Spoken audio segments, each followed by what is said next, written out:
நீ ஃபேரவர் அப்படின்னு ஒரு படம் ஒன்று இந்த ஒரு படம் தேட்டரில் ரன்னிங் ஆகிட்டு இருக்கு. ட்ரெய்லரை பார்க்கும்போது ஃபுல்லாக ஒரே லவ்வாக தான் இருந்துச்சு. சரி, லவ் ஸ்டோரி என்ன, வளர்க்கப்பட்ட தமிழ் சினிமாலேருந்து உலக சினிமாவிலேருந்து எல்லாமே ஒரு வளர்க்கப்பட்ட கதையம்சமாக தான் போட்டு வச்சிருப்பாங்கன்னு பார்த்தா, தக்காளி நம்மளே கடைசியில் பார்த்தா அழுக வச்சுட்டானுங்க கைஸ். என்னடா இப்படி ஒரு லவ் ஸ்டோரி எடுத்திருக்கானுங்களா அப்படின்னு சொல்லிவிட்டு ஆச்சரியப்படுற அளவுக்கு இந்த ஒரு லவ் ஸ்டோரி இருந்துச்சு. அதை பார்க்கும்போது ஒவ்வொரு சீனை நம்ம பார்க்கும்போது ஹீரோயினி வந்து ஏன் இப்படிலாம் பண்ணுறா வைக்கிற தலைமை உண்மையாக லவ் பண்ணிக்கிட்டு இருக்காங்க, கடைசியில் பார்த்தா அவனுக்கே எதனால இப்படிலாம் விபூதி அடிக்க பார்க்குற அப்படின்னு சொல்லிவிட்டு நமக்கு ஒரு கட்டத்தில் வந்து கோபம் வர வைக்கக்கூடிய அளவுக்கு அந்த ஹீரோயினியை மேலே நமக்கு அவ்வளோ வெறுப்பு வரும். ஏன்னா அதுதான் அந்த ஒரு படத்தோட ஒரு மெயின் கான்செப்டாக அந்த ஒரு டைரக்டர் போட்டு எடுத்து வச்சிருக்காப்புல கேஸ். அதை பார்க்கும்போது ஒவ்வொரு சீனும் பார்க்கும்போது நமக்கு எல்லாமே ரசிக்க முடியாது இருந்துச்சு. மெயினாக டைலாக் ரைட்டிங்லேருந்து எல்லாம் பார்க்குறதுக்கு எல்லாம் சூப்பராக அழகாக இந்த டைரக்டர் வந்து டைலாக்லாம் எழுதியிருக்காப்புல. கண்டிப்பாக அவருக்கு வந்து வாழ்த்து தெரியும். சரி, இந்த ஒரு படத்தில் அப்படி என்னதான் இருக்குது அப்படின்னு சொல்லிட்டு இந்த ஒரு படத்தோட கதையம்சத்தை பார்த்தா, ஒரு படத்தில் வந்து ஹீரோவாக நம்ம அஜய்னு ஒரு கேரக்டர் ஒன்று வரும். அது ஒரு கேரக்டர் வந்து ஒரு ஆப் டெவலப்பராக இருக்காப்புல. ஒரு ஒரு இன்னசென்ட்டான ஒரு ஆள், வாழ்க்கையில் வந்து அவர் வந்து லவ்வே பண்ணியிருக்க மாட்டாப்புல. அப்படி ஒரு கேரக்டர் ஒன்று. அவர் தாத்தா ரொம்ப ஸ்ட்ரிக்டாக வளர்த்துக்கிட்டு இருப்பாப்புல. அதுக்கப்புறம் நம்ம ஹீரோ சென்னையில் வந்து ஒரு பெரிய ஒரு ஆப் டெவலப்பர் ஆகி அதில் ஒரு வித்தியாசமான ஆப் வந்து டெவலப் பண்ணிக்கிட்டு இருக்கும்போது அங்கே உள்ள ஒரு மேனேஜர் வந்து இந்த மாதிரி இந்த இதெல்லாம் வளர்க்கப்பட்ட ஆப், அந்த மேனேஜர் வந்து சொல்கிறாப்புல, நீ இது வரைக்கும் நீங்கள் லவ் பண்ணிருக்கீங்களா? மேனேஜர் கேட்குறாப்புல.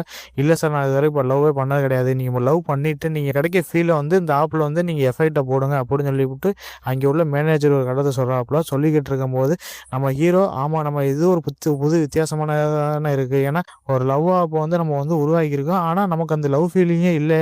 நம்ம ஒரு பொண்ணை வந்து பார்த்து லவ் பண்ணி ஒரு ஃபேக்காக நம்ம அந்த பொண்ணை வந்து லவ் பண்ணி அதில் வந்து எப்படி ஃபீல் வருதோ அதை வச்சு இந்த ஆப்பில் வந்து நம்ம டெவலப் பண்ணலாமே அப்படி நம்ம ஹீரோ வந்து நினைக்கிறாப்புல.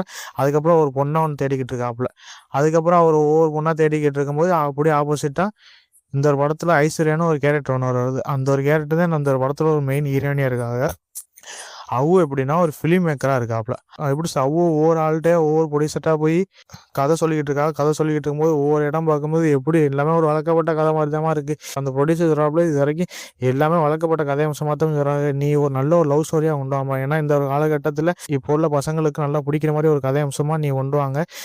அதே மாதிரி நல்ல ஒரு லவ் ஃபீலிங்காக இருக்குது, நல்ல ஒரு முடிவாக இருக்குன்னு அப்படின்னு சொல்கிறாப்புல அந்த ப்ரொடியூசர். அதுக்கப்புறம் இந்த ஹீரோயினி வந்து என்ன பண்ணுறது எது பண்ணுறது, ஒரு இன்னசென்ட்டான ஒரு ஆளை வந்து நம்ம எப்படி சொல்கிறது, பேசி மயக்கி லவ் பண்ணுற மாதிரி அவனை வந்து நம்ம ஏமாத்தணும் அப்படின்னு சொல்லிட்டு நினைக்கக்கூடிய நம்ம ஹீரோயினியாக இருக்காங்க.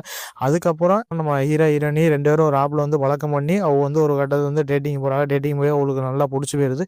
பிடிச்சி போனதுக்கப்புறம் ஒரு கட்டத்தில் வந்து நம்ம அஜய் வந்து ஒரு உண்மையாக லவ் பண்ணிக்கிட்டு இருப்பாப்புல. நம்ம ஹீரோயினி வந்து அப்படி கிடையாது. அவள் மீட் பண்ணால் அவளுக்குலாம் என்னெல்லாம் பழக்கம்லாம் ஏற்படுதோ, அவள் வந்து என்ன பேசுகிறாங்களோ அதை ஃபுல்லாக நம்ம ஹீரோயினி வந்து ஸ்கிரிப்டாக எழுதிக்கிட்டு இருக்காங்க. ஆனால் ஹீரோ வந்து ஒரு இன்னசென்ட்டான ஆள். அவர் இது வரைக்கும் அவர் வந்து லவ்வே பண்ணாமல் ஒரு கட்டத்தில் வந்து இருக்காப்புல. ஆனால் பண்ணிக்கிட்டு இருக்கும்போது இந்த ஐஸ்வர்யான்னு சொல்லிவிட்ட ஹீரோயினி மேலே நமக்கு ஹீரோவுக்கு வந்து ஒரு கட்டத்தில் வந்து காதல் வந்துருக்கப்போ நல்லா போயிட்டு இருக்க நேரத்தில் வந்து நம்ம ஹீரோயினி ஒரு கட்டத்தில் வந்து ஹீரோ வந்து அன்ஃபாலோ பண்ணிட்டு போயிட்டே இருக்கா. இதை பார்த்து நம்ம ஹீரோ வந்து நம்மளை எப்படி நம்ம ஏதாச்சும் பேசிட்டோமா வச்சுட்டோமா அப்படின்னு சொல்லிட்டு ரொம்ப ஒரு டிப்ரெஷனான அளவுக்கு அவர் வந்து ஒரு லவ் ஃபீலிங்கில் போய் மூழ்கிறாப்புல. அதுக்கப்புறம் இதுக்கு மேலே நம்ம சென்னையில் இருந்தால் லாகிக்கூடாது, நம்ம தாத்தா ஊருக்கு பொள்ளாச்சிக்கு போவோம் அப்படின்னு சொல்லிட்டு போகிறாப்புல. ஆனால் அங்கே பார்த்தா ஒரு பெரிய ட்விஸ்ட்டு. அந்த ஒரு ட்விஸ்ட்டு என்னென்னா, நம்ம ஹீரோட தாத்தா வீட்டில் வந்து நம்ம ஐஸ்வர்யா வந்து பொண்ணு வந்து சர்ப்ரைஸாக வந்து நிற்கிறாங்க. இதை பார்த்த ஹீரோ வந்து எங்கே போனால் எது போனால் திடீர்னு பார்த்தா நம்ம தாத்தா வீட்டில் இருக்காளே அப்படின்னு சொல்லிவிட்டு அதுக்கப்புறம் அந்த ஐஸ்வர்யா சொல்லக்கூடிய கேரக்டர் வந்து நம்ம ஹீரோ வந்து ஒரு கட்டத்தில் கட்டி பிடிச்சாங்க. இதை பார்த்த ஒரு தாத்தா வந்து ரொம்ப ஒரு டிப்ரெஷனான நிலைமைக்கு போய் இது யார் அவர், இதுக்காண்டி தான் உன்னை சென்னையில் வந்து படிக்க வச்சானா அப்படின்னு சொல்லிட்டு 2 பேருக்கு ஒரு கட்டத்தில் சண்டை ஒன்று வருது. சண்டை வந்ததுக்கப்புறம் தாத்தாவுக்கு அந்த குடும்பமே பயந்து போய் இருக்கு. தாத்தா ஏதாவது சொல்லிடாப்புல வச்சிடாப்புல, நம்ம அடிப்பாப்புல அப்படின்னு சொல்லிட்டு நம்ம ஹீரோ ஒரு கட்டத்தை நினச்சிக்கிட்டு இருக்காப்புல. ஆனால் அதெல்லாம் போக அதுக்கப்புறம் நம்ம ஹீரோயினி ஒரு கட்டத்தில் வந்து அதில் வந்து நல்ல ஒரு காதல் வர மாதிரி இருக்குது. நம்ம ஹீரோயினி ஒரு கட்டத்தில் வந்து நம்ம ஹீரோயினி வந்து சரி அவள் வந்து திருந்தி வந்திருப்பாப்புல, ஒரு டைரக்ஷனே வேணாம் இவன் தான் வேணும்னு சொல்லிவிட்டு வந்திருப்பாப்புல அப்படின்னு சொல்லிவிட்டு பார்த்தா நம்ம ஹீரோட சேர்ந்து அவன் வந்து என்ன ஃபீல் பண்ணுறான், இதுலேருந்து அவன் வந்து என்ன கற்றுக்கிறான் அப்படின்னு சொல்லிவிட்டு ஒரு கதை அம்சமாக எழுதுறதுக்காண்டி நம்ம ஹீரோயினி வந்து வராங்க. இதை பார்த்து நம்ம ஹீரோ வந்து நம்ம மறுபடியும் லவ் பண்ணிக்கிட்டு இவ தான் எனக்கு வேணும் வைக்கணும் அப்படின்னு சொல்லிவிட்டு சரி உங்களுக்கு அடுத்த நாளே நம்ம வந்து லவ்வை சொல்லிடும் அப்படின்னு சொல்லிவிட்டு நம்ம ஹீரோ ஒரு கட்டத்தில் நினைக்கிற நேரத்தில் வந்து நம்ம ஹீரோயினி வந்து உண்மையை சொல்லிடுறா.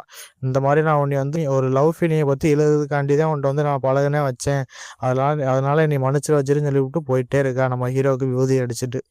அதுக்கப்புறம் நம்ம ஹீரோ ஒரு கட்டத்தில் வந்து ஒரு மன உளைச்சல் ஆளாகி அதுக்கப்புறம் அவர் லைஃப் ஸ்டைலை பார்த்துருக்காப்புல. நம்ம ஹீரோயினி வந்து ஒவ்வொரு லைஃப்பில் நடந்த கதையம்சத்தை வச்சு ஒரு டைரக்ஷன் பண்ணி ஒரு படம் ரிலீஸ் பண்ணி ஒரு சமூக வரவேற்பு விட்டு படம் நல்லா ஓடிக்கிட்டு இருக்கு.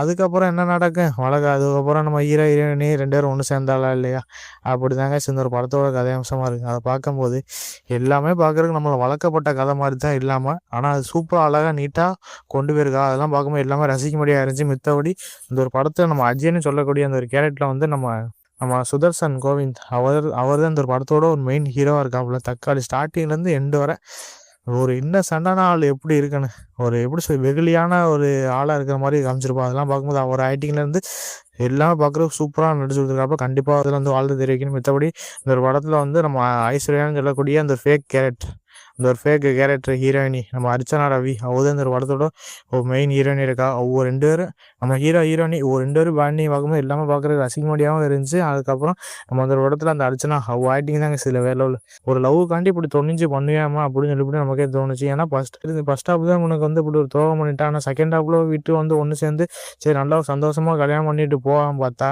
மறுபடியும் ஒரு கதையம்சத்துக்காண்டி எழுதுக்காண்டி நம்ம ஹீரோயினி வர சீன்லாம் பார்க்கும்போது ஏமா அந்த பொம்பளை இப்படிலாம் பண்ணுது அப்படின்னு நமக்கே தோணுச்சு. மித்தபடி அதான் அவளோட அந்த ஹீரோயினோட ஒரு பெரிய ஒரு பெஸ்ட் ஆக்டிங்காக இருந்துச்சு. கண்டிப்பாக ஒரு கட்டத்தில் வந்து வாழ்த்து தெரிவிக்கணும். மித்தபடி இந்த படத்தில் நம்ம ஹீரோவுக்கு 2 ஒரு ஃப்ரெண்ட்ஸ் இருப்பாங்க. அவள் ஆக்டிங்லாம் பார்க்கும்போது ஃபஸ்ட் ஹாஃப் ஃபுல்லாக வேலை சம்பவம் பண்ணிட்டு செம்ம சூப்பராகவும் இருந்துச்சு.